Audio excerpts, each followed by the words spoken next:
Hi hello ನಮಸ್ತೆ ಅಣ್ಣಕ್ learning ತಮ್ಮ ಸ್ವಾಗತ. ನನ್ನ ಹೆಸರು ಮಶಾಕ್. ಸೊ ಫ್ರೆಂಡ್ಸ್,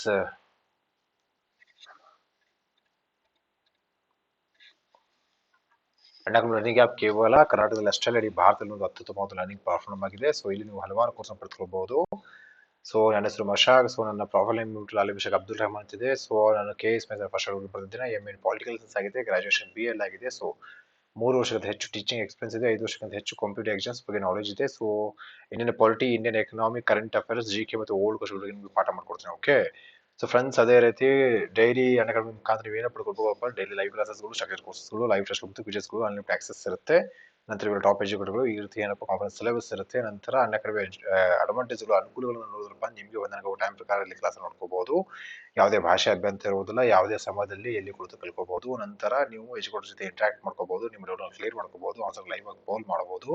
ನೀವು ಲೈವ್ ಟೆಸ್ಟ್ಗಳನ್ನ ಕ್ಲಿಯರ್ ಮಾಡ್ಕೊಳ್ಬಹುದು. ಡೀಟೇಲ್ ರಿಪೋರ್ಟ್ ಇರುತ್ತೆ, ಅನಾಲಿಸಿಸ್ ಇರುತ್ತೆ, PDF ಮೆಟೀರಿಯಲ್ ಇರ್ತವೆ. ಓಕೆ, ಇಷ್ಟೆಲ್ಲ ಇರುವಂತ ಅನುಕೂಲ ಇರುವಂತಹ ಅಕಾಡೆಮಿ ಏನಪ್ಪಾ ಅಂದ್ರೆ ಟಾರ್ಗೆಟ್ PSI ಅಂತ ಹೊಸ ಬ್ಯಾಚ್ ಸ್ಟಾರ್ಟ್ ಮಾಡಿದೆ. ಇದರಲ್ಲಿ ಹಲವಾರು ಟಾಪಿಕ್ಗಳು ನಿಮಗೆ ಪಾಠ ಮಾಡ್ತಾರೆ. ಅದ್ರ ಜೊತೆಗೆ ಮಿಷನ್ KS ಅಂತ ಕನ್ನಡ ಮೀಡಿಯಂ ಮತ್ತು ಇಂಗ್ಲಿಷ್ ಮೀಡಿಯಂ ನಿಮಗೆ ಪಾಠ ಸ್ಟಾರ್ಟ್ ಮಾಡಾಗಿದೆ. ಕೋರ್ಸ್ ಪ್ರತಿ ವೀಕಿಗೆ ಒಂದು ಕೋರ್ಸ್ ಸ್ಟಾರ್ಟ್ ಆಗುತ್ತೆ. ಸೊ ಇದರಲ್ಲಿ ಟಾಪಿಕ್ಗಳು ಪಾಠ ಮಾಡ್ತಾರೆ. So prelims mains integrated course ಇರುತ್ತೆ.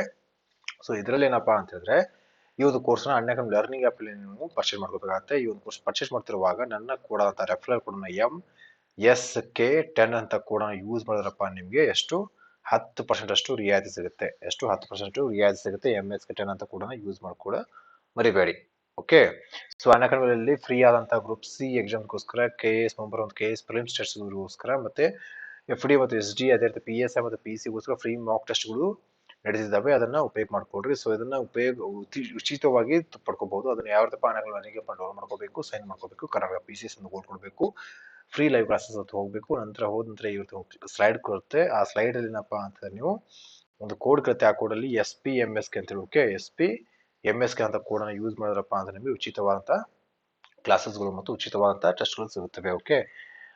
ಅನ್ಅಕಾಡೆಮಿ ಪ್ಲಸ್ ಫೀಚರ್ಸ್ಗಳು ಏನೆಲ್ಲ ನಿಮ್ಗೆ ಲಾಭ ಕೊಡ್ತಾವಪ್ಪ ಅಂತಾರೆ. ಓಕೆ, ಅನ್ಅಕಾಡೆಮಿ ಪ್ಲಸ್ ಫೀಚರ್ಗಳು ಏನೆಲ್ಲ ಲಾಭ ಕೊಡ್ತಾವಪ್ಪ ಅಂದ್ರೆ, ನಿಮಗೆ ಫೇವರೇಟ್ ಎಜುಕೇಟರ್ ಮುಖಾಂತರ ಟಾಪ್ ಎಜುಕೇಟರ್ ಪಾಠ ಪಡ್ಕೋಬಹುದು. ನೀವು ಕಂಪ್ಲೀಟ್ ಎಕ್ಸಾಮ್ ಪ್ರಿಪರೇಷನ್ ಮಾಡ್ಕೊಳ್ಳಾಗುತ್ತೆ. ರೆಗ್ಯುಲರ್ ಡೌಟ್ಸ್ ಕ್ಲಿಯರ್ ಇರ್ತವೆ. ಅದರಂತೆ ಸಿಲೆಬಸ್ ಕಂಪ್ಲೀಟ್ ಆಗಿ ಮಾಡ್ಕೊಳ್ಳಾಗುತ್ತೆ. ನಂತರ ಫ್ರೀ ಟೆಸ್ಟ್ಗಳು ಇರ್ತವೆ, ವೀಕ್ಲಿ ಮಾರ್ಕ್ಸ್ ಇರ್ತವೆ. ಓಕೆ. ಸೊ ಫ್ರೀ ಮೆಟೀರಿಯಲ್ಗಳು ಇರ್ತವೆ, ಸ್ಟೇ ಮೆಟೀರಿಯಲ್ಗಳು ದೊರೆಯುತ್ತೆ. ಸೊ ಇಷ್ಟೆಲ್ಲ ಅನುಕೂಲ ಇರುವಂತ ಅನ್ಅಕಾಡೆಮಿ ಸಬ್ಸ್ಕ್ರಿಪ್ಟ್ ಬಹಳಷ್ಟು ಉತ್ತಮ. 1 ತಿಂಗಳ, 3 ತಿಂಗಳ, 6 ತಿಂಗಳ, 12 ತಿಂಗಳ, 24 ತಿಂಗಳದ್ದು ಸಬ್ಸ್ಕ್ರಿಪ್ಟ್ ನನಗೆ ಕೇಳಪ್ಪ ಅಂದ್ರೆ ಸಜೆಷನ್ ಕೇಳಿದ್ರೆ ಒಂದು ವರ್ಷದ ಸಬ್ಸ್ಕ್ರಿಪ್ಟ್ ಬಹಳಷ್ಟು ಉತ್ತಮ. ಯಾಕಂದ್ರೆ ಕೇವಲ 870 ಬೀಳುತ್ತೆ. ಅಗತ್ಯ ಇತ್ತಪ್ಪ 2 ವರ್ಷದ ಬಹಳಷ್ಟು ಉತ್ತಮ. ಕೇವಲ 633 ಬೀಳುತ್ತೆ. ಮಿನಿಮಮ್ 1 ವರ್ಷ ತೆಗೆದುಕೊಂಡ್ರೆ ನೀವು ಪ್ರಿಪರೇಷನ್ ಸರಿಗೊಳಿಸ್ಕೊಳ್ಳಿ. ಸೊ ಈ ಒಂದು ಕೋರ್ಸ್ ಪರ್ಚೇಸ್ ಮಾಡ್ತಿರುವಾಗ ನನ್ನ ಕೋಡನ್ನ MSK10 ಅಂತ ಕೂಡ ಯೂಸ್ ಮಾಡಿದ್ರಪ್ಪ ಅಂದ್ರೆ, ಇದು ರೆಫರಲ್ ಕೋಡ್ ಯೂಸ್ ಮಾಡಿದ್ರೆ 10% ಅಷ್ಟು ಡಿಸ್ಕೌಂಟ್ ಸಿಗುತ್ತೆ. ಓಕೆ.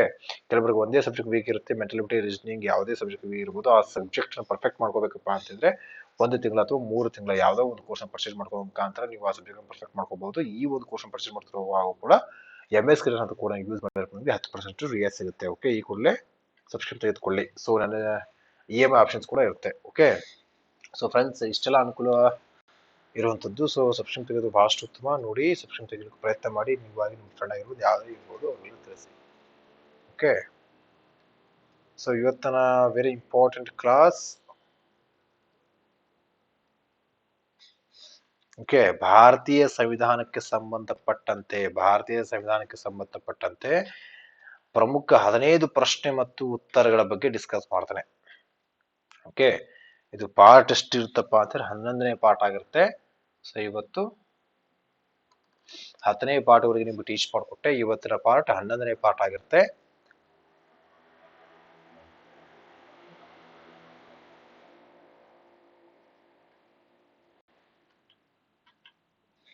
ಓಕೆ. ಭಾರತೀಯ ಸಂವಿಧಾನಕ್ಕೆ ಸಂಬಂಧಪಟ್ಟ ಟಾಪ್ 15 ಪ್ರಮುಖ ಪ್ರಶ್ನೆಗಳು ಮತ್ತು ಉತ್ತರಗಳು, ಪಾರ್ಟ್ 11ನೇ ಪಾರ್ಟ್ ಇದು. ಈ ಒಂದು ಪ್ರಶ್ನೆಗಳು ಏನಪ್ಪಾ ಅಂತಂದ್ರೆ, ಬಹಳಷ್ಟು ವೆಬ್ಸೈಟ್ಗಳ ಮುಖಾಂತರ ಕರ್ನಾಟಕ ಎಕ್ಸಾಮ್ಸ್ ಅಲ್ಲಿ ಕೇಳ್ತಿದ್ದಾರೆ. ಸೊ ಹಾಗಾಗಿ ಅವುಗಳನ್ನ ಟ್ರಾನ್ಸ್ಲೇಟ್ ಮಾಡಿ, ನಿಮಗೆ ಕ್ವಶನ್ ಗಳನ್ನ ಟ್ರಾನ್ಸ್ಲೇಟ್ ಮಾಡಿ ಇಂಗ್ಲಿಷ್ ಅಲ್ಲಿಂದ ಹಿಂದಿಲಿಂದ ಟ್ರಾನ್ಸ್ಲೇಟ್ ಮಾಡಿ ನಿಮ್ಗೆ ಕರೆದಿದ್ದಾರೆ. ಇವೆಲ್ಲ ಟಾಪ್ ಪ್ರಶ್ನೆಗಳು. ಸೊ ಹಾಗಾಗಿ ಇವುಗಳು ವೆರಿ ಇಂಪಾರ್ಟೆಂಟ್ ಆಗಿರುವೆ. ಹಾಗಾಗಿ ಇವುಗಳು ಟೈಪ್ ಮಾಡೆಲ್ ಕ್ವಶನ್ ಇದ್ದಂಗೆ, ಮತ್ತೆ ನಿಮ್ಮ ಪ್ರಿಪರೇಷನ್ ಅನ್ನ ಮತ್ತಷ್ಟು ಗಟ್ಟಿಗೊಳಿಸುವಂತಹ ಕ್ವಶನ್ಸ್ ಗಳಿದಾವೆ. ಮುಂಬರುವಂತ ಯಾವುದೇ ಎಕ್ಸಾಮ್ ಬರಬಹುದು.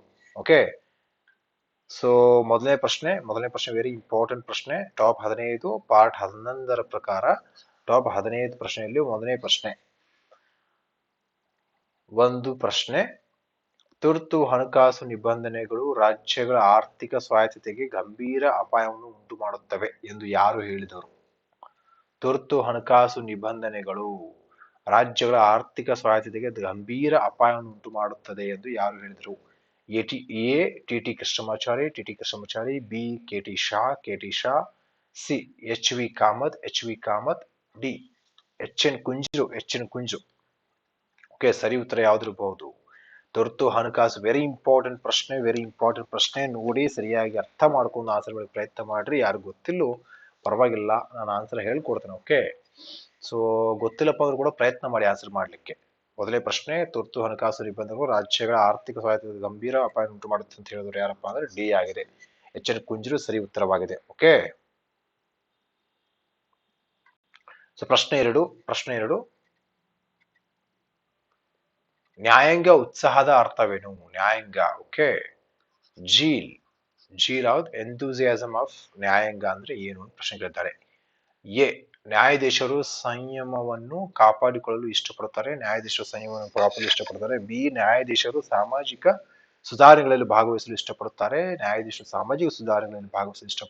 ಸಿ, ನ್ಯಾಯಾಧೀಶರು ನ್ಯಾಯಾಂಗ ಪೂರ್ವ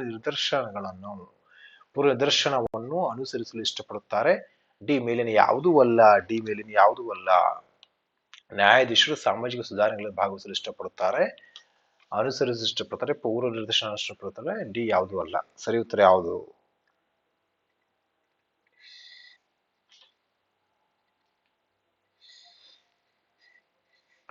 ಓಕೆ, ಸರಿ ಉತ್ತರ ಯಾವ್ದಪ್ಪ ಅಂದ್ರೆ ಬಿ ಆಗಿದೆ. ನ್ಯಾಯಾಧೀಶರು ಯಾವುದು? ನ್ಯಾಯಾಂಗದ ಉತ್ಸಾಹ. ನ್ಯಾಯಾಧೀಶರು ಸಾಮಾಜಿಕ ಸುಧಾರಣೆಗಳಲ್ಲಿ ಭಾಗವಹಿಸಲು ಇಷ್ಟಪಡುತ್ತಾರೆ.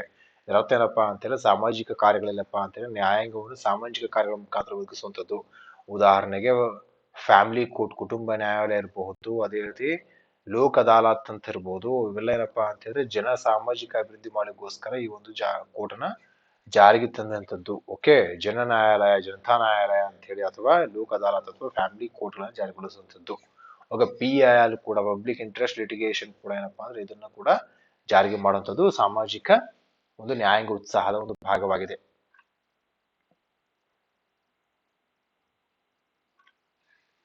ಓಕೆ, ಪ್ರಶ್ನೆ ಮೂರು, ಸಾರ್ವಜನಿಕ ಹಿತಾಸಕ್ತಿ ಮೊಕದ್ದಮೆಯ ಉದ್ದೇಶದ ಬಗ್ಗೆ ಈ ಕೆಳಗಿನ ಯಾವ ಹೇಳಿಕೆಗಳು ಸರಿಯಾಗಿವೆ? ವೆರಿ ಇಂಪಾರ್ಟೆಂಟ್ ಪ್ರಶ್ನೆ. ಸಾರ್ವಜನಿಕ ಹಿತಾಸಕ್ತಿ, ಪಬ್ಲಿಕ್ ಇಂಟ್ರೆಸ್ಟ್ ಲಿಟಿಗೇಷನ್, ಓಕೆ, ಮೊಕದ್ದಮೆಯ ಉದ್ದೇಶದ ಬಗ್ಗೆ ಈ ಕೆಳಗಿನ ಯಾವ ಹೇಳಿಕೆಗಳು ಸರಿಯಾಗಿವೆ? ಎ, ಇದು ಮೂಲಭೂತ ಹಕ್ಕುಗಳ ಅರ್ಥ ಪೂರ್ಣ ಸಾಕ್ಷಾತ್ಕಾರವನ್ನು ಅನುಮತಿಸುತ್ತದೆ. ಇದು ಮೂಲಭೂತ ಹಕ್ಕುಗಳ ಅರ್ಥಪೂರ್ಣ ಸಾಕ್ಷಾತ್ಕಾರವನ್ನು ಅನುಮತಿಸುತ್ತದೆ. ಎ. ಬಿ, ಇದು ಕಾನೂನು ನಿಯಮದ ಸಮರ್ಥನೆಯಾಗಿದೆ. ಸಿ, ಇದು ನ್ಯಾಯಕ್ಕಾಗಿ ಪರಿಣಾಮಕಾರಿಯಾಗಿ ಪ್ರವೇಶವನ್ನು ಒದಗಿಸುತ್ತದೆ. ಇದು ನ್ಯಾಯಕ್ಕಾಗಿ ಪರಿಣಾಮಕಾರಿಯಾಗಿ ಪ್ರವೇಶವನ್ನು ಒದಗಿಸುತ್ತದೆ. ಸರಿ ಉತ್ತರ ಯಾವ್ದಿರಬಹುದು? ಡಿ, ಮೇಲಿನ ಎಲ್ಲ. PIL ಪಬ್ಲಿಕ್ ಇಂಟ್ರೆಸ್ಟ್ ಲಿಟಿಗೇಷನ್, ಇದನ್ನೇನಪ್ಪಾ ಅಂತ ಹೇಳಿದ್ರೆ ಇದರ ಮುಖ್ಯ ಉದ್ದೇಶ ಸರಿಯಾಗಿರುವಂತ ಹೇಳಿಕೆ ಯಾವುದು ಒಂದು ಪ್ರಶ್ನೆ ಕೇಳ್ತಾನೆ. ಓಕೆ, ಸರಿ ಉತ್ತರ ಯಾವ್ದಪ್ಪ? ಡಿ ಆಗಿದೆ, ಮೇಲಿನ ಎಲ್ಲವೂ. ಓಕೆ, ಮೇಲಿನ ಎಲ್ಲವೂ ಸರಿ ಉತ್ತರ ಆಗಿದೆ. All of the above. Okay, ಮೂರನೇ ಪ್ರಶ್ನೆ ಸರಿ ಉತ್ತರ PIL, ಮೇಲಿನ ಎಲ್ಲವೂ. ನಾಲ್ಕನೇ ಪ್ರಶ್ನೆ ನಾಲ್ಕು ವೆರಿ ಇಂಪಾರ್ಟೆಂಟ್ ಪ್ರಶ್ನೆ. ರಾಷ್ಟ್ರಪತಿಗಳು ರಾಜ್ಯಪಾಲರನ್ನು ನೇಮಕ ಮಾಡುವ ವ್ಯವಸ್ಥೆಗೆ ಕಾರಣವೇನು? ವೆರಿ ಇಂಪಾರ್ಟೆಂಟ್ ಪ್ರಶ್ನೆ, ಬಹಳಷ್ಟು ಇಂಪಾರ್ಟೆಂಟ್ ಪ್ರಶ್ನೆ ಇದು. ರಾಷ್ಟ್ರಪತಿಗಳು ರಾಜ್ಯಪಾಲರನ್ನು ನೇಮಕ ಮಾಡುವ ವ್ಯವಸ್ಥೆಗೆ ಕಾರಣಗಳೇನು? ಇದು ರಿಕಾರ್ಡೆಡ್ ಕ್ಲಾಸ್ ಇರುತ್ತೆ, ಹಾಗಾಗಿ ನಿಮ್ಗೆ ಏನಾದ್ರು ಡೌಟ್ಸ್ ಇದ್ರೆ ನಾನು ಕಾಮೆಂಟ್ ಎಲ್ಲ ಹಾಕ್ತೀನಿ. ದಯಮಾಡಿ ಅದಕ್ಕೆ ಡೌಟ್ಸ್ ಅನ್ನ ನಿಮ್ಗೆ ತಿಳಿಸಿ. ಓಕೆ, ಎ, ರಾಜ್ಯಪಾಲರ ನೇರ ಚುನಾವಣೆಯು ಸಂಸದೀಯ ವ್ಯವಸ್ಥೆಗೆ ಹೊಂದಿಕೆ ಆಗುವುದಿಲ್ಲ. ಹಾಗಾಗಿ ಅವರು ನೇಮಕ ಮಾಡ್ತಾರೋ. ಬಿ, ರಾಜ್ಯಪಾಲರ ಚುನಾವಣೆಗೆ ವಿಸ್ತಾರವಾದ ವ್ಯವಸ್ಥೆಗಳನ್ನು ಹೊಂದಿರುವುದು ಉತ್ತಮವಾಗಿದೆ. ಬಿ, ಸಿ, ರಾಜ್ಯಪಾಲರ ಚುನಾವಣೆಗೆ ಹೆಚ್ಚಿನ ಮತದಾರರನ್ನು ಹೊಂದಿರುವುದು ರಾಷ್ಟ್ರೀಯ ಹಿತಾಸಕ್ತಿ. ರಾಷ್ಟ್ರೀಯ ಹಿತಾಸಕ್ತಿಗೋಸ್ಕರ ನೇಮಕ ಮಾಡ್ತಾರೋ. ಅಥವಾ ಡಿ, ನೇರ ಚುನಾವಣೆಯು ರಾಜ್ಯಪಾಲರು ಮತ್ತು ಮುಖ್ಯಮಂತ್ರಿಗಳ ನಡುವೆ ಘರ್ಷಣೆಯನ್ನು ಉಂಟು ಮಾಡುವ ಸಾಧ್ಯತೆ ಕಡಿಮೆ. ನೇರ ಚುನಾವಣೆ ಘರ್ಷಣೆ ಉಂಟು ಮಾಡುತ್ತೆ ಮುಖ್ಯಮಂತ್ರಿ ಮತ್ತು ರಾಜ್ಯಪಾಲರ ಮಧ್ಯೆ, ಹಾಗಾಗಿ ಅವ್ರನ್ನ ಆಯ್ಕೆ ಮಾಡ್ತಾರೆ. ಆದ್ರೆ ನಿಜವಾದ ಕಾರಣ ಯಾವುದು ಅಂತ ಪ್ರಶ್ನೆ ಕೇಳ್ತಾನೆ.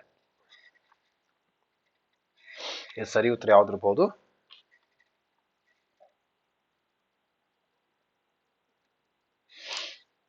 ಓಕೆ, ಸರಿ ಉತ್ತರ ಯಾವ್ದಪ್ಪ ಅಂದ್ರೆ ಎ ಆಗಿದೆ.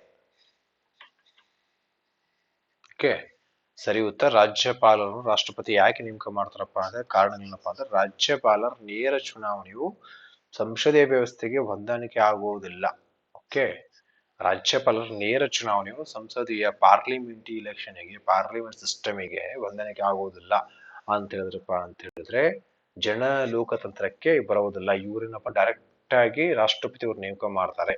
ಇವ್ರೇನಪ್ಪ ಇಂಡೈರೆಕ್ಟ್ ಡೆಮಾಕ್ರಸಿಗೆ ಸಂಬಂಧಪಡ್ತಾರೆ. ಓಕೆ, ಇಂಡೈರೆಕ್ಟ್ ಡೆಮೋಕ್ರಸಿಗೆ ಸಂಬಂಧಪಡ್ತಾರೆ. ಸೊ ಹಾಗಾಗಿ ನೇರ ಡೆಮೋಕ್ರಸಿಗೆ ಸಂಬಂಧಪಟ್ಟ ಪಾರ್ಲಿಮೆಂಟ್ ಸಿಸ್ಟಮ್ ಸಂಬಂಧಪಡೋದಲ್ಲಿ ಅವರು. ಓಕೆ, ಯೂನಿಟರಿ, ಓಕೆ, ಕೇಂದ್ರೀಯ ವ್ಯವಸ್ಥೆಗೆ ಯೂನಿಟರಿ ವ್ಯವಸ್ಥೆಗೆ ಇವರು ಸಂಬಂಧಪಟ್ಟಿರ್ತಾರೆ. ಓಕೆ, ಕಾರಣಗಳು ಇಷ್ಟೆಲ್ಲ ಅದಾವ ನೋಡ್ರಿ, ನೋಡ್ಕೊಳ್ರಿ. ರಾಜ್ಯಪಾಲರ ನೇಮಕ ಮಾಡೋ ವ್ಯವಸ್ಥೆಗೆ ಕಾರಣಗಳು ಇಷ್ಟೆಲ್ಲ ಅದಾವೆ. ಓಕೆ, ಇವುಗಳನ್ನ ಸರಿಯಾಗಿ ಒಂದ್ಸಲ ನೋಡ್ಕೊಳ್ರಿ. ರಾಜ್ಯಪಾಲರ ಆಯ್ಕೆ ಪ್ರತ್ಯೇಕವಾದಿ ಪ್ರವೃತ್ತಿಯನ್ನು ಸೃಷ್ಟಿಸುತ್ತದೆ. ಚುನಾಯಿತ ಗವರ್ನರ್ ಅವರು ಸ್ವಾಭಾವಿಕವಾಗಿ ಪಕ್ಷಕ್ಕೆ ಸೇರುವುದರಾಗಿರುವುದರಿಂದ ತಟಸ್ಥ ವ್ಯಕ್ತಿ ಆಗುವುದಿಲ್ಲ. ರಾಜ್ಯಪಾಲರ ನೇರ ಚುನಾವಣೆ ರಾಜ್ಯಗಳಲ್ಲಿನ ಸಂಸದೀಯ ವ್ಯವಸ್ಥೆಗೆ ಹೊಂದಾಣಿಕೆ ಆಗುವುದಿಲ್ಲ. ಅದೇ ರೀತಿ ಮುಖ್ಯಮಂತ್ರಿಗಳು ತಮ್ಮ ನಾಮನಿರ್ದೇಶಿತರು ರಾಜ್ಯಪಾಲರ ಸ್ಥಾನಕ್ಕೆ ಸ್ಪರ್ಧಿಸಲು ಬಯಸ್ತಾರೆ. ಓಕೆ, ಹಂಗಾಗಿ ರಾಜ್ಯಪಾಲರನ್ನ ನೇಮಕ ಮಾಡುತ್ತೆ. ಸೊ ಪ್ರಶ್ನೆ 5 ರಾಜ್ಯದಲ್ಲಿ ಸುಗ್ರೀವಾಜ್ಞೆಗಳ ಘೋಷಣೆಗೆ ಸಂಬಂಧಿಸಿದಂತೆ ಈ ಕೆಳಗಿನ ಯಾವ ಹೇಳಿಕೆ ಸರಿಯಾಗಿದೆ? ರಾಜ್ಯದಲ್ಲಿ ಸುಗ್ರೀವಾಜ್ಞೆಗಳ ಘೋಷಣೆಗೆ ಸಂಬಂಧಿಸಿದಂತೆ ಈ ಕೆಳಗಿನ ಯಾವ ಹೇಳಿಕೆ ಸರಿಯಾಗಿದೆ? ರಾಜ್ಯ ವಿಧಾನಸಭೆಯ ಅಧಿವೇಶನದಲ್ಲಿ ಇಲ್ಲದಿದ್ದಾಗ ರಾಜ್ಯಪಾಲರು ಸುಗ್ರೀವಾಜ್ಞೆಗಳನ್ನು ಪ್ರಕಟಿಸಬಹುದು. ರಾಜ್ಯ ವಿಧಾನಸಭೆಯ ಅಧಿವೇಶನ ಇಲ್ಲದಿದ್ದಾಗ ರಾಜ್ಯಪಾಲರು ಸುಗ್ರೀವಾಜ್ಞೆಗಳನ್ನು ಪ್ರಕಟಿಸಬಹುದು. ಬಿ, ರಾಜ್ಯಪಾಲರು ಯಾವಾಗ ಬೇಕಾದರೂ ಸುಗ್ರೀವಾಜ್ಞೆಯನ್ನು ಹಿಂಪಡೆಯಬಹುದು. ಸಿ, ಇವೆರಡು. ಡಿ, ಅವುಗಳಲ್ಲಿ ಯಾವುದೂ ಅಲ್ಲ. ಇವುಗಳಲ್ಲಿ ಯಾವುದೂ ಅಲ್ಲ. 5ನೇ ಪ್ರಶ್ನೆ ಸರಿ ಉತ್ತರ ಯಾವುದಿರ್ಬೋದು? ವೆರಿ ಇಂಪಾರ್ಟೆಂಟ್ ಪ್ರಶ್ನೆ ಇದು. ಈ ಮುಂಚೆ ರಾಷ್ಟ್ರಪತಿ ಸುಗ್ರೀವಾದ ಬಗ್ಗೆ ಆರ್ಟಿಕಲ್ ರಾಷ್ಟ್ರಪತಿಯವರ ಸುಗ್ರೀವಾಜ್ಞೆ ಬಗ್ಗೆ ಹೇಳ್ತಿದ್ದೆ ನಾನು. ಓಕೆ, ಸೊ ಆರ್ಟಿಕಲ್ ಸಮಥಿಂಗ್ ಇದೆ, ನೆನಪಾಗ್ತಿಲ್ಲ ಸುಗ್ರೀವಾಜ್ಞೆ ಬಗ್ಗೆ.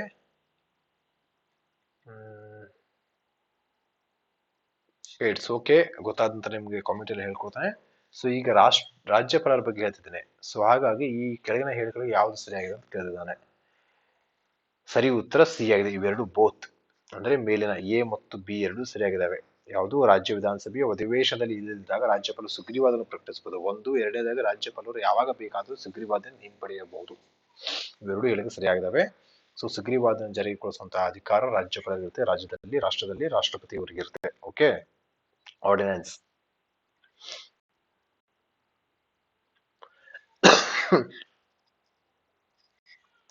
ಪ್ರಶ್ನೆ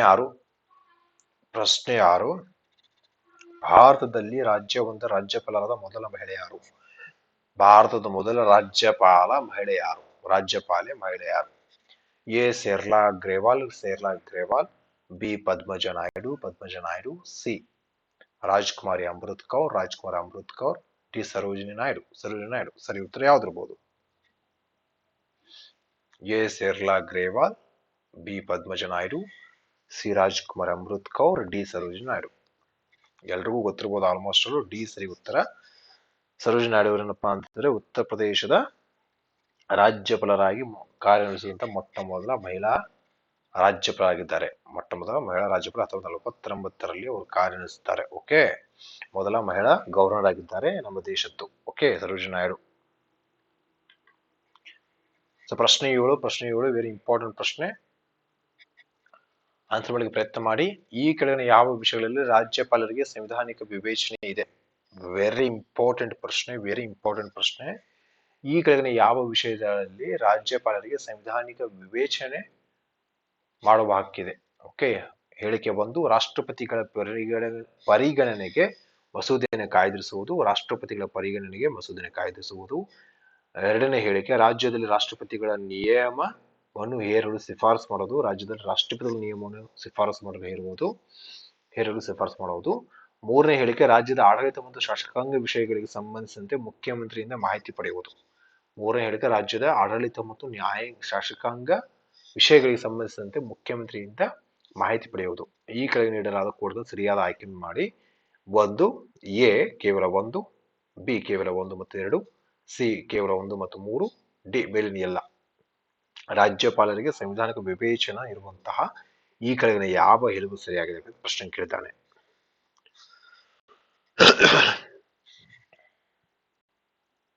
ಓಕೆ, ಸರಿ ಉತ್ತರ ಆಲ್ಮೋಸ್ಟ್ ಆಲ್ ಡಿ ಆಗಿದೆ. ಮೇಲಿನ ಎಲ್ಲ ವಿವೇಚನಾಧಿಕಾರಿ ರಾಷ್ಟ್ರಪತಿಗಳು ಪರಿಗಣನೆಗೆ ರಾಷ್ಟ್ರಪತಿಗಳು ಬಿಲ್ ಕಳಿಸುವಂತಹ ಒಂದು ವ್ಯವಸ್ಥೆ ಇವ್ರು ಮಾಡ್ತಾರೆ. ಓಕೆ, ಯಾವುದೇ ಒಂದು ಸ್ಟೇಟ್ ಬಿಲ್ ಆಗಿರ್ಬೋದು.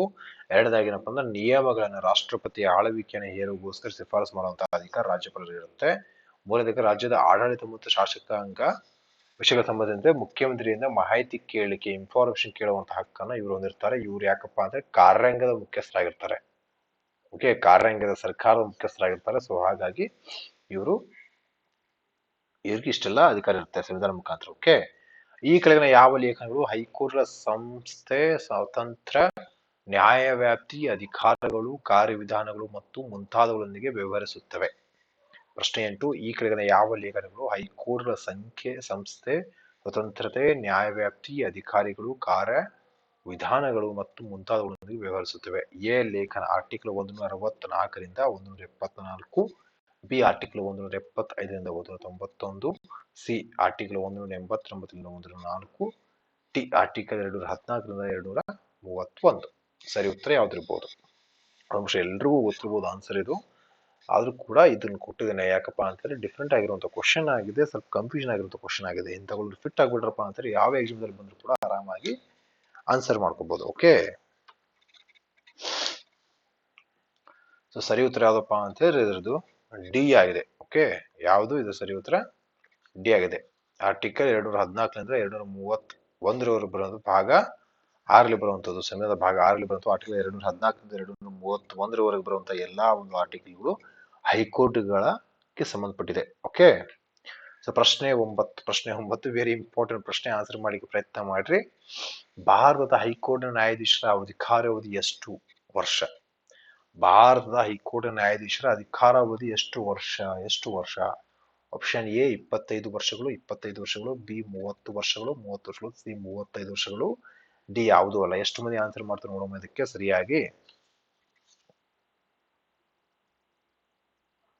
ವೆರಿ ಇಂಪಾರ್ಟೆಂಟ್ ಪ್ರಶ್ನೆ, ಸ್ವಲ್ಪ ಡಿಫ್ರೆಂಟ್ ಆಗಿ ಕೇಳಾಗಿದೆ ಅಷ್ಟೇ. ಓಕೆ, ಸರಿ ಉತ್ತರ ಏನಪ್ಪಾ ಅಂದ್ರೆ 25 ವರ್ಷ, 30 ವರ್ಷ, 35 ವರ್ಷ. ಯಾವ್ದು ಸರಿ? ಸರಿ ಉತ್ತರ ಡಿ ಯಾವುದೂ ಅಲ್ಲ. ಯಾಕಪ್ಪ ಅಂದ್ರೆ ಭಾರತದ ಹೈಕೋರ್ಟಿನ ನ್ಯಾಯಾಧೀಶ ಏನಪ್ಪಾ ಅಂದ್ರೆ ಯಾವುದೋ ಒಂದು ವಯಸ್ಸಿನ ಇಷ್ಟ ಅಂತೇಳಿ ವಯಸ್ಸು ಕೊಡೋದಿಲ್ಲ. ಸೊ ಚುನಾವಣೆತರಾಗಿರೋಂಥವ್ರು ಮಾತ್ರ ಇಷ್ಟು ವರ್ಷ ಅಂತೇಳಿ ಆಳ್ವಿಕೆ ಇರುತ್ತೆ, 5 ವರ್ಷ ಅಂತೇಳಿ ಇರುತ್ತೆ ಅಷ್ಟೇ ಮ್ಯಾಕ್ಸಿಮಮ್ ದೇಶದಲ್ಲಿ. ಇವ್ರಿಗೇನಪ್ಪ 62 ವರ್ಷ ಅಂದ್ರೆ ಅವ್ರ ವಯಸ್ಸು 62 ವರ್ಷ ಆಗಿವರೆಗೂ ಕೂಡ ಅವರು ಸರ್ವಿಸ್ ಸಲ್ಲಿಸಬಹುದು. ಓಕೆ, ಸೇವೆಯನ್ನು ಸಲ್ಲಿಸಬಹುದು. ಓಕೆ, ನೆನಪಿಟ್ಕೊಳ್ರಿ 62 ವರ್ಷವರೆಗೆ. ಹಾಗಾದ್ರೆ ಸುಪ್ರೀಂ ಕೋರ್ಟ್ ಇಂದ ಎಷ್ಟಪ್ಪ ಅಂದ್ರೆ 65 ವರ್ಷ. ಸುಪ್ರೀಂ ಕೋರ್ಟ್ ಇಂದ 65 ವರ್ಷ ಸೇವೆ ಸಲ್ಲಿಸಬಹುದು. 65 ವರ್ಷಪ್ಪ ಅಂದ್ರೆ ಒಂದು 30 ವರ್ಷ ಹಿಡ್ಕೊಂಡು ಮತ್ತೆ 35 ವರ್ಷ ಅಲ್ರಿ. ಅವ್ರ ಕೂಲಿಜಮ್ ವ್ಯವಸ್ಥೆ ಮುಖಾಂತರ ಆಯ್ಕೆ ಆಗ್ತಾರೆ. ಆಯ್ಕೆ ಆದ ನಂತರ ಕೆಲವೊಂದು ನಿಬಂಧನೆಗಳಿದಾವೆ. 10 ವರ್ಷ ಮಿನಿಮಮ್ ಆಗಿ ಅಡ್ವೊಕೇಟ್ ಆಗಿ ಅಥವಾ ಕೋರ್ಟ್ ಜಡ್ಜ್ ಆಗಿ ಕೆಲಸ ಮಾಡಿರ್ಬೇಕು. ಅವೆಲ್ಲ ನಿಬಂಧನೆಗಳಿದಾವೆ. ಎಲ್ಲ ಆದ ನಂತರ ಹೈಕೋರ್ಟ್ ಮತ್ತು ಸುಪ್ರೀಂ ಕೋರ್ಟ್ ಜಡ್ಜ್ಗಳಾಗ್ತಾರೆ. ಓಕೆ, 62 ವರ್ಷ ಹೈಕೋರ್ಟ್ ಜಡ್ಜ್ಗಳು, 65 ವರ್ಷ ಸುಪ್ರೀಂ ಕೋರ್ಟ್ ಜಡ್ಜ್ಗಳು. ಪ್ರಶ್ನೆ 10 ವೆರಿ ಇಂಪಾರ್ಟೆಂಟ್ ಪ್ರಶ್ನೆ. ದೋಷಾರೋಪಣೆ ಪ್ರಕ್ರಿಯೆಯಿಂದ ಹೈಕೋರ್ಟ್ನ ನ್ಯಾಯಾಧೀಶರನ್ನು ತೆಗೆದುಹಾಕುವ ಕಾರ್ಯವಿಧಾನವನ್ನು ಯಾವ ಕಾಯ್ದೆ ನಿಯಂತ್ರಿಸುತ್ತದೆ? ದೋಷಾರೋಪಣೆ ಪ್ರಕ್ರಿಯೆಯಿಂದ ಹೈಕೋರ್ಟ್ನ ನ್ಯಾಯಾಧೀಶರನ್ನು ತೆಗೆದುಹಾಕುವ ಕಾರ್ಯವಿಧಾನವನ್ನು ಯಾವ ಕಾಯ್ದೆ ನಿಯಂತ್ರಿಸುತ್ತದೆ? ಎ ನ್ಯಾಯಾಧೀಶರ ವಿಚಾರಣಾ ಕಾಯ್ದೆ 1948, ನ್ಯಾಯಾಧೀಶರ ವಿಚಾರಣಾ ಕಾಯ್ದೆ 1948, ಬಿ ನ್ಯಾಯಾಧೀಶರ ವಿಚಾರಣೆ ಕಾಯ್ದೆ 1958, ಸಿ ನ್ಯಾಯಾಧೀಶರ ವಿಚಾರಣೆ ಕಾಯ್ದೆ 1960, ಡಿ ನ್ಯಾಯಾಧೀಶರ ವಿಚಾರಣೆ ಕಾಯ್ದೆ 1968. ಯಾವುದು ಸರಿ ಉತ್ತರ ಇರಬಹುದು ಇದಕ್ಕೆ? ಸೊ ಸರಿ ಉತ್ತರ ಯಾವ್ದಿರ್ಬಹುದು? ನ್ಯಾಯಾಧೀಶರ ವಿಚಾರಣಾ ಕಾಯ್ದೆ ಎಷ್ಟು ವರ್ಷದಿರ್ಬೋದು ಇದು? ಸರಿ ಉತ್ತರ ಡಿ ಆಗಿದೆ, 1962. ನ್ಯಾಯಾಧೀಶರ ವಿಚಾರಣಾ ಕಾಯ್ದೆ 1968ರ ಪ್ರಕಾರ ಲೋಕಸಭೆ ಅಥವಾ ಲೋಕಸಭೆಯಲ್ಲಿ ಏನಪ್ಪಾ ಅಂದ್ರೆ ಇವ್ರನ್ನ ಮಹಾಭಿಯೋಗ ಲೋಕಸಭೆ ಸಂಸತ್ತು ಇವ್ರನ್ನ ತೆಗೆದುಹಾಕ್ಲಿಕ್ಕೆ ಪ್ರಯತ್ನ ಮಾಡಿದಾಗ ಇವ್ರ ದೊಡ್ಡ ಪ್ರೊಸೀಜರ್ ಇದೆ. ಆ ಪ್ರೊಸೀಜರ್ ಅಲ್ಲಿ ಯಾವ ಆಕ್ಟ್ ಮುಖಾಂತರಪ್ಪ ಅಂತ ಹೇಳಿದ್ರೆ ನ್ಯಾಯಾಧೀಶ ವಿಚಾರಣಾ ಕಾಯ್ದೆ 1968ರ ಪ್ರಕಾರ ಇವ್ರನ್ನಪ್ಪ ವಿಚಾರಣೆ ಮಾಡಿ ಯಾರು? ಹೈಕೋರ್ಟಿನ ನ್ಯಾಯಾಧೀಶರನ್ನ. ಓಕೆ, ಹೈಕೋರ್ಟ್ ಅಥವಾ ಸುಪ್ರೀಂ ಕೋರ್ಟಿನ ನ್ಯಾಯಾಧೀಶರನ್ನ. ಓಕೆ, ಅವ್ರನ್ನೇನಪ್ಪಾ ಅಂತಂದ್ರೆ ವಿಚಾರಣೆ ಮಾಡೋಗೋಸ್ಕರ ವಿಚಾರಣಾ ಕಾಯ್ದೆ ಅಡಿಯಲ್ಲಿ ಏನಪ್ಪಾ ಅಂದ್ರೆ ಅವ್ರನ್ನ ದೋಷಾರೋಪಣೆ ಇಂಪೀಚ್ಮೆಂಟ್ ಮಾಡೋಗೋಸ್ಕರ, ಓಕೆ, ಇಂಪೀಚ್ಮೆಂಟ್ ಅಥವಾ ಮಹಾಭಿಯೋಗ ಮಾಡೋಗೋಸ್ಕರ ಅವರನ್ನ ಈ ಒಂದು ಕಾಯ್ದೆ ಮುಖಾಂತರ ಮಾಡಲಾಗುತ್ತೆ. ಓಕೆ, ನೆನ್ಪಿಟ್ಕೊಳ್ರಿ.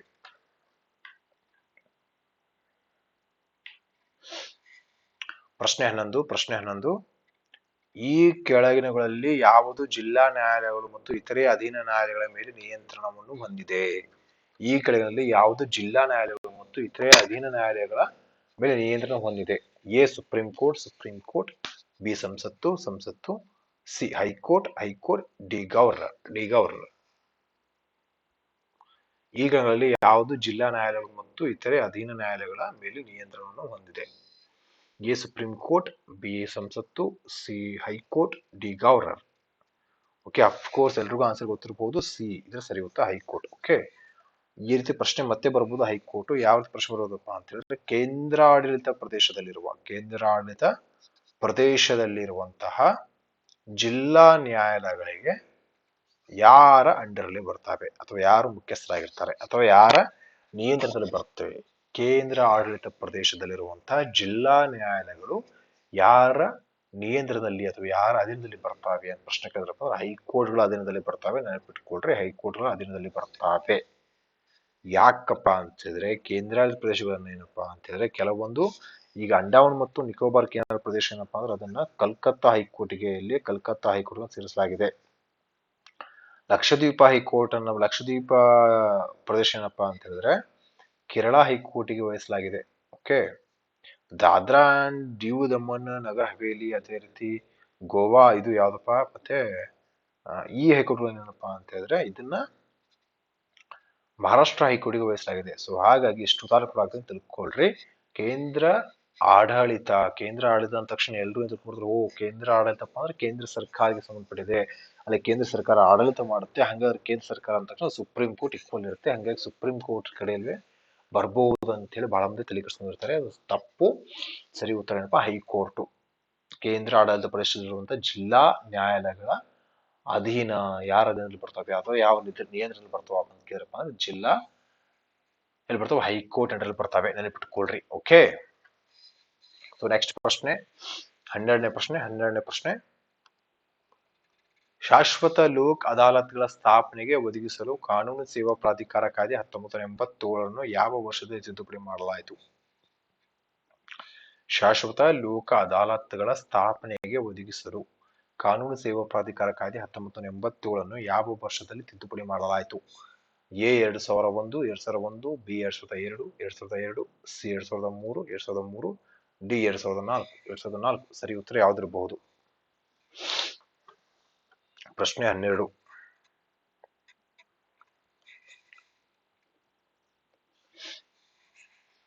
ಇದ್ರ ಸರಿ ಉತ್ತರ ಯಾವ್ದಪ್ಪ ಅಂದ್ರೆ ಬಿ ಆಗಿದೆ, 2002. ಸರಿ ಉತ್ತರ ಬಿ 2002. 1987 ಕಾನೂನು ಪ್ರಾಧಿಕಾರ, ಸೇವಾ ಪ್ರಾಧಿಕಾರ. ಓಕೆ, ಲಾ ಸರ್ವಿಸ್ ಅಥಾರಿಟಿ, LSA ಅಂತ ಹೇಳಿ ಈ ಒಂದು ಲಾ ಸರ್ವಿಸ್ ಅಥಾರಿಟಿ ಆಕ್ಟ್ ಎಲ್ಸಾ ಅಂತ 1987 ಜಾರಿಗಂತು. ಇದು ಏನಪ್ಪಾ ಅಂತ ಹೇಳಿದ್ರೆ ಲೋಕ್ ಅದಾಲತ್ ಸ್ಥಾಪನೆ ಮಾಡ್ಲಿಕ್ಕೆ ತಿದ್ದುಪಡಿ ಮಾಡಲಾಯಿತು. ಓಕೆ, ಈ ಕಾಯ್ದೆಯನ್ನ 2002ರಲ್ಲಿ ಲೋಕ್ ಅದಾಲತ್ಗಳನ್ನ ಸ್ಥಾಪನೆ ಮಾಡೋಗೋಸ್ಕರ ತಿದ್ದುಪಡಿ ಮಾಡಲಾಯಿತು. ಓಕೆ, ಪ್ರಶ್ನೆ 13 ವೆರಿ ಇಂಪಾರ್ಟೆಂಟ್ ಪ್ರಶ್ನೆ, very very very very important ಪ್ರಶ್ನೆ. ಸಂವಿಧಾನದ ತಿದ್ದುಪಡಿಯನ್ನು ಈ ಕೆಳಗಿನಲ್ಲಿ ಯಾವುದನ್ನು ಪ್ರಾರಂಭಿಸಬಹುದು? ಸಂವಿಧಾನ ತಿದ್ದುಪಡಿಯನ್ನು ಈ ಕೆಳಗಿನಲ್ಲಿ ಯಾರು ಪ್ರಾರಂಭಿಸಬಹುದು? ಒಂದನೇ ಹೇಳಿಕೆ. ಓಕೆ, ಒಂದನೇ ಹೇಳಿಕೆ ಲೋಕಸಭೆ, ಎರಡನೇದಾಗಿ ರಾಜ್ಯಸಭೆ, ಮೂರನೇದಾಗಿ ರಾಜ್ಯ ವಿಧಾನಸಭೆಗಳು. ಸೊ ಮೊದಲನೇದಾಗಿ ಲೋಕಸಭೆ, ರಾಜ್ಯಸಭೆ, ರಾಜ್ಯ ವಿಧಾನಸಭೆಗಳು ಯಾರು ಸಂವಿಧಾನ ತಿದ್ದುಪಡಿಯನ್ನು ಜಾರಿಗೊಳಿಸಬಹುದು ಅಂತ ಪ್ರಶ್ನೆ ಕೇಳಿದ್ದಾನೆ. ಎ ಕೇವಲ 1, ಬಿ ಕೇವಲ 1 ಮತ್ತು 2, ಸಿ ಕೇವಲ 1 ಮತ್ತು 3, ಡಿ 1 ಅಥವಾ 2 ಅಥವಾ 3 ಆಗಿರಬಹುದು ಅಂತ ಪ್ರಶ್ನೆ ಕೇಳಿದ್ದಾನೆ. ಓಕೆ, ಸರಿ ಉತ್ತರ ಯಾವ್ದಿರಬಹುದು? ಸರಿ ಉತ್ತರ ಬಿ ಆಗಿದೆ, ಕೇವಲ 1 ಮತ್ತು 2. 1 ಮತ್ತು 2 ಆಗಿದೆ. 1 ಮತ್ತು 2 ಸರಿಯಾಗಿದೆ. ಲೋಕಸಭೆ ಅಥವಾ ರಾಜ್ಯಸಭೆ ಸಂವಿಧಾನ ತಿದ್ದುಪಡಿ ಮಾಡಲಿಕ್ಕೆ ಆರ್ಟಿಕಲ್ 368 ಪ್ರಕಾರ ತಿದ್ದುಪಡಿ ಮಾಡಬಹುದು, ಆದರೆ ರಾಜ್ಯ ವಿಧಾನಸಭೆಗಳು ಅಥವಾ ರಾಜ್ಯ ವಿಧಾನ ಪರಿಷತ್ಗಳು ಓಕೆ ಇವುಗಳು ಭಾಗವಹಿಸುವುದಿಲ್ಲ, ಇದರಲ್ಲಿ ಸಂಬಂಧ ಇಲ್ಲ. ಆದರೆ ಉಳಿದಂತಹ ಆರ್ಟಿಕಲ್ 368 ಪ್ರಕಾರ ಏನಪ್ಪಾ ಅಂದ್ರೆ ಲೋಕಸಭೆ ಮತ್ತು ರಾಜ್ಯಸಭೆಗಳು ಸಂವಿಧಾನ ತಿದ್ದುಪಡಿ ಮಾಡುವಂತಹ ಹಕ್ಕನ್ನು ಹೊಂದಿದ್ದಾವೆ. ಓಕೆ,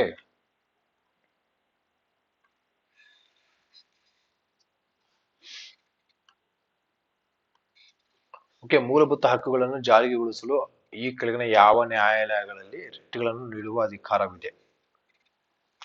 ಮೂಲಭೂತ ಹಕ್ಕುಗಳನ್ನು ಜಾರಿಗೊಳಿಸಲು ಈ ಕೆಳಗಿನ ಯಾವ ನ್ಯಾಯಾಲಯಗಳಲ್ಲಿ ರಿಟ್ಗಳನ್ನು ನೀಡುವ ಅಧಿಕಾರವಿದೆ ಅದು ಹೊಂದಿದೆ? ಒಂದು ಹೇಳಿಕೆ, ಒಂದು ಸರ್ವೋಚ್ಚ ನ್ಯಾಯಾಲಯ, ಎರಡು ಹೈಕೋರ್ಟ್ಗಳು, ಮೂರು ಜಿಲ್ಲಾ ನ್ಯಾಯಾಲಯಗಳು. ಓಕೆ, ಮೂಲಭೂತ ಹಕ್ಕುಗಳನ್ನು ಜಾರಿಗೊಳಿಸಲು ಯಾರು? ನ್ಯಾಯಾಲಯಗಳು. ಹಾಗಾದ್ರೆ ಯಾವ್ಯಾವ ನ್ಯಾಯಾಲಯಗಳಪ್ಪ ಮೂಲಭೂತ ಹಕ್ಕುಗಳಲ್ಲಪ್ಪ ಅಂತ ಕೇಳಿದ್ದಾನೆ. ಎ ಕೇವಲ ಒಂದು, ಬಿ ಕೇವಲ 1 ಮತ್ತು 2, ಸಿ 2 ಮತ್ತು 3, ಡಿ 1, 2, 3. ಓಕೆ, ಸರಿ ಉತ್ತರ ಯಾವುದು? 1, 2, 3. ಹೌದಾ? 1, 2, 3 ಅಥವಾ ಯಾವುದಿರಬಹುದು? ಕೇವಲ ಬಿ 1 ಮತ್ತು 2 ಮಾತ್ರ. ಓಕೆ, ಸರ್ವೋಚ್ಚ ಮತ್ತು ಸುಪ್ರೀಂ ಕೋರ್ಟ್ ಮತ್ತು ಹೈಕೋರ್ಟ್ ಮಾತ್ರ ಮೂಲಭೂತ ಹಕ್ಕುಗಳನ್ನ ಉಲ್ಲಂಘನೆ ಆಧಾರ ಜಾರಿಗೊಳಿಸುವಂತ ಕಾರ್ಯ ಮಾಡುತ್ತೆ. ಉಳಿದಂತ ಯಾವುದೇ ಕೋಡ್ ಆಗಿರ್ಬೋದು, ಜಿಲ್ಲಾ ಕೋಡ್ ಆಗಬಹುದು, ನಗರ ಕೋಡ್ ಆಗಿರ್ಬೋದು, ತಾಲೂಕು ಕೋಡ್ ಆಗಿರ್ಬೋದು, ಯಾವುದೇ ಕೋಡ್ ಆಗಿರ್ಬೋದು, ಅದಕ್ಕೆ ಅಧಿಕಾರ ಇಲ್ಲ. ಕೇವಲ ಹೈಕೋರ್ಟ್ ಮತ್ತು ಸುಪ್ರೀಂ ಕೋರ್ಟ್ ಮಾತ್ರ ಮಾನವ ಹಕ್ಕುಗಳು ಉಲ್ಲಂಘನೆಗೆ ಆದಾಗ ಅಥವಾ ಜಾರಿಗೆ ಇಲ್ಲದಾಗ ಜಾರಿಗೊಳಿಸುವಂತ ಕೆಲಸವನ್ನು ಮಾಡುತ್ತೆ. ಓಕೆ, ಸೊ ಪ್ರಶ್ನೆ 15, ಕೊನೆಯ ಪ್ರಶ್ನೆ. ಆರ್ಥಿಕ ಮತ್ತು ಸಾಮಾಜಿಕ ಯೋಜನೆ ಈ ಕೆಳಗಿನಲ್ಲಿ ಯಾವುದು ಬರುತ್ತದೆ? ಆರ್ಥಿಕ ಮತ್ತು ಸಾಮಾಜಿಕ ಯೋಜನೆ ಈ ಕೆಳಗಿನ ಯಾವ ಪಟ್ಟಿಯಲ್ಲಿ ಬರುತ್ತದೆ ಅಂತ ಕೇಳಬೇಕಿತ್ತು. ಆಕ್ಚುಲಿ ಆರ್ಥಿಕ ಮತ್ತು ಸಾಮಾಜಿಕ, okay, economic and social planning. Okay, economic and social planning ಈ ಕೆಳಗಿನ ಯಾವುದರಲ್ಲಿ ಬರುತ್ತದೆ ಅಂತ ಪ್ರಶ್ನೆ ಕೇಳಬೇಕಿತ್ತು. ಎ ಯೂನಿಯನ್ ಪಟ್ಟಿ, ಬಿ ರಾಜ್ಯ ಪಟ್ಟಿ, ಸಿ ಏಕಕಾಲೀನ ಪಟ್ಟಿ, ಡಿ ಮೇಲಿನ ಯಾವುದೂ ಅಲ್ಲ.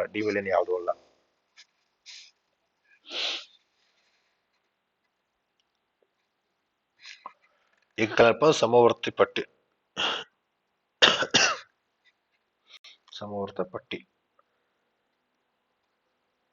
ಏಕಕಾಲೀನ ಪಟ್ಟಿ. ಓಕೆ, ಸರಿ ಉತ್ತರ ಸಿ ಆಗಿದೆ, ಏಕಕಾಲೀನ ಪಟ್ಟಿ. Concurrent list. Okay, concurrent list ಏನಪ್ಪಾ ಅಂತಂದ್ರೆ ಕೇಂದ್ರ ಮತ್ತು ರಾಜ್ಯಗಳಿಗೆ ಎರಡಕ್ಕೂ ಸಂಬಂಧಪಟ್ಟಂತದ್ದು. ಕೇಂದ್ರ ಮತ್ತು ರಾಜ್ಯ ಸರ್ಕಾರಗಳು ಇಬ್ರು ಏನಪ್ಪಾ ಅಂತಂದ್ರೆ ಅದ್ರ ಮೇಲೆ ಇದು ಮಾಡುವಂತದ್ದು ಅವಶ್ಯಕತೆ ಇರ್ತದೆ. ಏನಪ್ಪಾ ಅಂದ್ರೆ ಕಾನೂನುಗಳು ಮಾಡಬಹುದು, ಜಾರಿ ತರಬಹುದು. ಹಾಗಾಗಿ ಕೇಂದ್ರ ಏಕಕಾಲೀನ ಪಟ್ಟಿ ಅಥವಾ ಕಂಕರೆಂಟ್ ಲಿಸ್ಟ್ ಸಮವರ್ತ ಪಟ್ಟಿಯಲ್ಲಿ ಸಾಮಾಜಿಕ ಮತ್ತು ಆರ್ಥಿಕ ಪ್ಲಾನಿಂಗ್ ಅನ್ನೋದು ಬರುತ್ತೆ. ಓಕೆ, ಸೊ ಇಷ್ಟನ್ನ ಟಾಪ್ 15 ಪ್ರಮುಖ ಪ್ರಶ್ನೆಗಳು ಹೇಳಿದೆ. ಇವೆಲ್ಲ ಬಹಳಷ್ಟು ಇಂಪಾರ್ಟೆಂಟು ನೋಡಿ. ಪ್ರತಿಯೊಂದು ಪ್ರಶ್ನೆಗಳು ಬಹಳಷ್ಟು ಇಂಪಾರ್ಟೆಂಟ್ ಆಗಿದೆ. ಪ್ರತಿಯೊಂದು ಪ್ರಶ್ನೆಗಳು ಬಹಳ ಡಿಫ್ರೆಂಟ್ ಆಗಿದಾವೆ. ಹೌದಾ? ಸೊ ಹಾಗೆ ಈ ರೀತಿ ಪ್ರಿಪರೇಷನ್ ಮಾಡ್ಕೊಂಡು ಹೋಗಿ ಒಳ್ಳೇದಾಗುತ್ತೆ. ಸೊ ನಿಮ್ಮ ಪ್ರಿಪರೇಷನ್ ಚೆನ್ನಾಗಿ ಮಾಡಿಸ್ಕೊಳ್ಳಿ. ನಿಮ್ಮ ಸರಳಗೊಳಿಸೋದು ನಮ್ಮ ಉದ್ದೇಶ, ಅನ್ಅಕಾಡೆಮಿ ಮತ್ತು ನನ್ನ ಉದ್ದೇಶ. ಸೊ ಇಲ್ಲಿ ಕ್ಲಾಸ್ ನೋಡೋದಕ್ಕೆ ಧನ್ಯವಾದಗಳು. ಸೊ ಇದನ್ನ ಸಬ್ಸ್ಕ್ರೈಬ್ ಮಾಡಿ, ಶೇರ್ ಮತ್ತು ಫಾಲೋ ಮಾಡಿ. ನಮ್ಮ ಟೆಲಿಗ್ರಾಮ್ ಚಾನಲ್ ಜಾಯಿನ್ ಮಾಡಿ. ಸೊ ಯಾವುದೇ ಒಂದು ಕೋರ್ಸ್ ಅನ್ನ ಅನ್ಅಕಾಡೆಮಿ ಲರ್ನಿಂಗ್ ಆಪ್ ಇದು ಮಾಡ್ತಾರಪ್ಪ, ಪರ್ಚೇಸ್ ಮಾಡ್ತಾರಪ್ಪ ಅಂತಂದ್ರೆ ಇಡೀ ಭಾರತದಲ್ಲಿರುವಂತಹ ಯಾವುದೇ ಕೋರ್ಸ್ ಇರ್ಬೋದು, ಎಲ್ಲಾ ಕೋರ್ಸ್ ಅನ್ಅಕಾಡೆಮಿ ಲರ್ನಿಂಗ್ ಆಪ್ ಇರುತ್ತವೆ. ಸೊ ಅವು ಏನಪ್ಪ ಕುಳಿತಲ್ಲೇ ಕೋಚಿಂಗ್ ತೆಗೆದುಕೊಳ್ಳುವಂತ ವ್ಯವಸ್ಥೆ ಅನ್ಅಕಾಡೆಮಿ ಒದಗಿಸ್ತಿದೆ. ಸೊ ಟಾಪ್ ಎಜುಕೇಟರ್ ಒಂದು ಸಬ್ಜೆಕ್ಟ್ ಮಿನಿಮಮ್ 4 ರಿಂದ 5 ಮಿನಿಟ್ ಟೀಚ್ ಮಾಡ್ತಾರೆ. ಫ್ರೀ ಮೆಟೀರಿಯಲ್ ಸಿಗ್ತವೆ, ಲೈವ್ ಕ್ಲಾಸ್ ಇರ್ತವೆ, ಆಮೇಲೆ ರೆಕಾರ್ಡೆಡ್ ಕ್ಲಾಸ್ ಇರ್ತವೆ. ಓಕೆ, ಬಹಳಷ್ಟು ಫ್ರೀ ಮೆಟೀರಿಯಲ್ಗಳು ಸಿಗ್ತವೆ, ಟೆಸ್ಟ್ ಇರ್ತವೆ, ಎಲ್ಲವೂ ಸಿಗುತ್ತೆ ನಿಮಗೆ ಪ್ರತಿಯೊಂದು ಕೋರ್ಸ್ಗೆ. ಸೊ ಹಾಗೆ ಒಂದು ಕೋರ್ಸ್ನ ಯಾವ್ದಾದ್ರು ಕೋರ್ಸ್ ಪರ್ಚೇಸ್ ಮಾಡ್ತಿರುವಾಗ ನನ್ನ ಕೋರ್ಸನ್ನ MSK 10 ಅಂತ ಕೋಡನ್ನ ಯೂಸ್ ಮಾಡಿ 10% ಅಷ್ಟು ರಿಯಾಯಿತಿ ಪಡೆದುಕೊಳ್ಳಿ. Okay, thank you for watching. ಇಲ್ಲಿವರೆಗೂ ನೋಡೋದಕ್ಕಾಗಿ ಧನ್ಯವಾದಗಳು. ಕ್ಲಾಸ್ ಅನ್ನ ಅಟೆಂಡ್ ಆಗಿದ್ದ ಧನ್ಯವಾದಗಳು. ಮತ್ತೆ ನೆಕ್ಸ್ಟ್ ಕ್ಲಾಸ್ಗೆ ಎಲ್ಲರೂ ಅಟೆಂಡ್ ಆಗಿ ಎಲ್ರಿಗೂ ಶುಭ ರಾತ್ರಿ. ಓಕೆ, ಶುಭ ಸಂಜೆ.